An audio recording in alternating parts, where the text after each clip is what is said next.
ഞെരിയാണിക്കു താഴെ വസ്ത്രം ധരിക്കുന്നതിന്റെ വിധി എന്താണ്? ഹറാമോ കറാഹത്തോ? ആദ്യമേ തന്നെ പറയട്ടെ, ഞെരിയാണിക്കു താഴെ വസ്ത്രം ധരിക്കൽ നിഷിദ്ധമാണ്.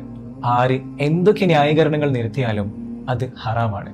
കാരണം മുത്തുനബി സല്ലല്ലാഹു അലൈഹി വസല്ലം തങ്ങൾ ഫഹുവ ഫിന്നാർ, അത് നരകത്തിലാണെന്നും അല്ലാഹു സുബ്ഹാനഹു വ തആല അത് ഇഷ്ടപ്പെടുന്നില്ലെന്നും സ്വഹീഹായ ഹദീസുകളിലൂടെ നമ്മെ പഠിപ്പിച്ചു തന്നിട്ടുണ്ട്. മഹാനായ ഉമർ തങ്ങൾ കുത്തേറ്റ് മരണത്തോട് മല്ലിടുമ്പോഴും ഞെരിയാണിക്ക് താഴെ വസ്ത്രം ധരിച്ച ഒരാളെ കണ്ടപ്പോൾ താക്കീത് നൽകിയിട്ടുണ്ട്.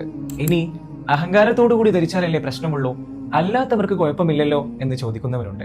മിക്ക ഹദീസുകളിലും അഹങ്കാരത്തോടു കൂടിയാണെങ്കിൽ എന്ന് നിബന്ധന വെക്കാതെ നിരുപാധികം പറയുകയാണ് നബി സല്ലല്ലാഹു അലൈഹി വസല്ലം തങ്ങൾ ചെയ്തത്.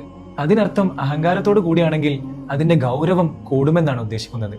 അല്ലാതെ വസ്ത്രം ഞെരിയാണിക്ക് താഴെ താഴ്ത്തിയിടാൻ അനുവാദം നൽകിയതല്ല. മറ്റൊന്ന്, ഞെരിയാണിക്ക് താഴെ വസ്ത്രം ധരിച്ചതിന്റെ പേരിൽ നിങ്ങൾ ആരെങ്കിലും പരിഹസിക്കുകയോ അപമാനിക്കുകയോ ചെയ്താൽ നിങ്ങളതിൽ ദുഃഖിക്കേണ്ടതില്ല, വ്യസനിക്കേണ്ടതില്ല. ദീനുൽ ഇസ്ലാം മുറുകെ പിടിച്ചതിന്റെ പേരിൽ നിങ്ങളെ ആരെങ്കിലും പരിഹസിക്കുകയോ അതിന്റെ പേരിൽ പഴഞ്ചൻ എന്ന് മുദ്ര കുത്തുകയോ ചെയ്താൽ പരിഹസിച്ചവർക്ക് വേദനാജനകമായ ശിക്ഷയുണ്ടെന്നും പരിഹസിക്കപ്പെട്ടവർക്ക്, അതായത് നമ്മൾക്ക് സന്തോഷ വാർത്തയുണ്ടെന്നും വിശുദ്ധ ഖുർആൻ നമ്മെ ഓർമ്മപ്പെടുത്തുന്നുണ്ട്.